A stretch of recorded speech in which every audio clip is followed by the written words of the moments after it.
भाईचारा सम्मेलन के आयोजन को लेकर भीम आर्मी एकता मिशन के द्वारा प्रेस वार्ता की गई। लखनऊ यूपी प्रेस क्लब में भाईचारा सम्मेलन के आयोजन को लेकर प्रेस वार्ता की गई।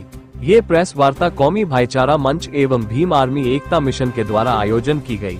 इसमें शिया धर्मगुरु मौलाना कल्बे जवाद व कुलदीप भार्गव प्रदेश अध्यक्ष भीम आर्मी यूपी सहित कई लोग शामिल हुए। प्रेस वार्ता में बताया गया 22 जून को भाईचारा सम्मेलन का आयोजन बड़े इमामबाड़े में किया जाएगा। सम्मेलन में देश में बढ़ती आतंकी घटनाओं एवं आपसी सद्भावना भाईचारा पर सभी अपनी बातों को रखेंगे। इस कार्यक्रम में विभिन्न विचारधारा शिया सुन्नी के अलावा अन्य धर्मों के लोग शामिल होंगे। आज की प्रेस वार्ता में शिया धर्मगुरु मौलाना कल्बे जवाद ने कहा, जो भेदभाव आपस में हो रहा है यह नहीं होना चाहिए। मोहब्बत का पैगाम लोगों तक पहुंचना है और संविधान पर अमल होना चाहिए। आज भी दलितों को मंदिरों में जाने नहीं दिया जाता है। आज तक राम मंदिर में राष्ट्रपति को नहीं बुलाया गया है। बुलाना भूल गए, जानबूझकर नहीं बुलाया गया। देश की राष्ट्रपति के साथ भेदभाव हो रहा है तो दलितों के साथ क्या होगा। आज हिंदू मुस्लिम सिख ईसाई का नारा कोई नहीं सुन रहा है। आज कहा जा रहा है तुम सिर्फ हिंदू हो, इंसानियत को भूल गए हैं। हम लोगों ने मोहब्बत पैदा करने के लिए यह मंच बनाया है। उनकी बात का कोई भरोसा नहीं है। वो बहुत बड़ा दलबंधु, पहले कह चुके बहुत बड़ा दलबंधु है। कभी लुढ़क के इधर, कभी लुढ़क के उधर। वो ऐसा बैगन है जो थाली ढूंढा करता है। लिहाजा उसकी बात का कोई भरोसा नहीं करते। वो कभी किसी को चला जाता है, कभी किसी तरफ चला जाता है। लिहाजा वो बिल्कुल गैर मोतबर इंसान है। उसकी बात का कोई भरोसा नहीं है।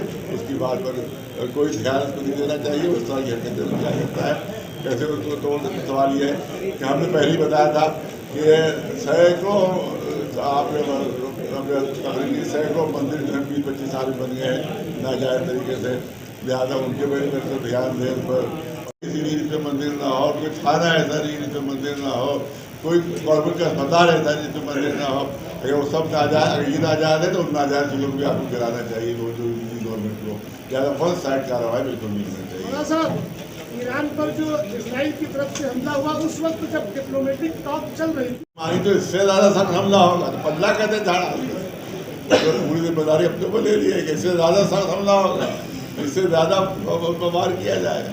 तो ये बिल्कुल हमको याद आ रहा है, शायद आप लोगों को याद हो कि जिस वक्त हिंदुस्तान और चीन में बात हो रही थी और नेहरू जी गए हुए थे चीन बातचीत करने, अमन की।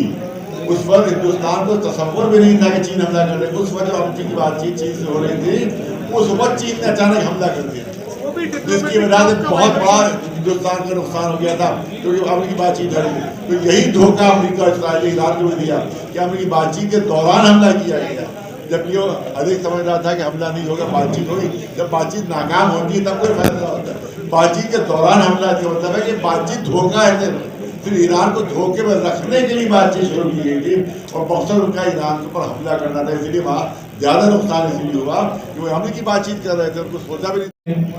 भीम आर्मी भारत एकता मिशन और कौमी भाईचारा मंच के तत्वाधान में, संयुक्त तत्वाधान में एक जनसभा का आयोजन किया जा रहा है। इस जनसभा का मुख्य उद्देश्य जो है वो ये है कि जैसा कि भारत की हमेशा नीति रही है कि अनेकता में एकता, ये भारत में तमाम जातियों और धर्मों में बटे हुए लोगों को एक मंच पर लाने का मंच है। इस मंच के माध्यम से हम संदेश देना चाहते हैं कि जब भारत पे कहीं विदेशी आक्रमणकारियों की आंख तिरछी होगी तो ये देश हमेशा साथ खड़ा है। इस देश में रहने वाली तमाम जातियां और धर्मों के लोग एक साथ खड़े, तथा ये मंच उनका है जो शोषित वंचित हैं, जो गरीब हैं, मजदूर हैं, किसान हैं। ये आवाज बनकर उभरेगा। अभी कई साथियों ने सवाल पूछे कि इसका उद्देश्य क्या रहेगा। मुख्य उद्देश्य यही है कि जब जब कहीं ज्यादा अत्याचार बढ़ता है तो उसकी आवाज एकत्रित होकर उठाने की आवश्यकता होती है। भारत हमेशा सोने की चिड़िया कहा गया, लेकिन कहीं न कहीं मेरा मानना है कि उस सोने की चिड़िया के पंख जो पिछड़े दलित मुस्लिम आदिवासी थे उनको धीरे धीरे उखाड़ फेंका गया। ये मंच उस चिड़िया में फिर से पंख लगाने का मंच है। हम पूरी तरीके से कोशिश करेंगे कि इस मंच की आवाज इस पूरे उत्तर प्रदेश में और देश में जाएगी, जिससे कि हमारी एकता और मजबूत होगी।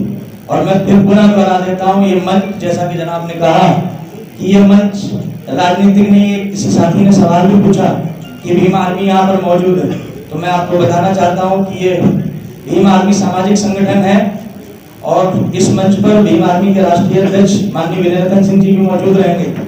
हमारी शुरू से ही भीम आर्मी का उद्देश्य रहा है कि हम शोषित वंचित समाज के न्याय के लिए हमेशा लड़े। जाहिर सी बात है, हमारा वोटर आईडी बना है, हमको वोट डालना रहता है, तो कहीं ना कहीं हम डालेंगे तो किसी दूसरे घर में डालें, इसलिए इस संगठन से समर्पित एक पार्टी। लेकिन इस मंच का अभी क्या उद्देश्य है वो मैंने आपको क्लियर कर दिया। इस मंच का सिर्फ उद्देश्य ये है कि अलग अलग पिछड़े हुए लोगों को सबको इकट्ठा करें और इस मंच से एक संदेश जाएगा कि हम सब एक साथ। वहाँ नारे नहीं, अच्छी नीयत रखी जाएगी, जो नीयत ऐसी हो जो लोग ये समझें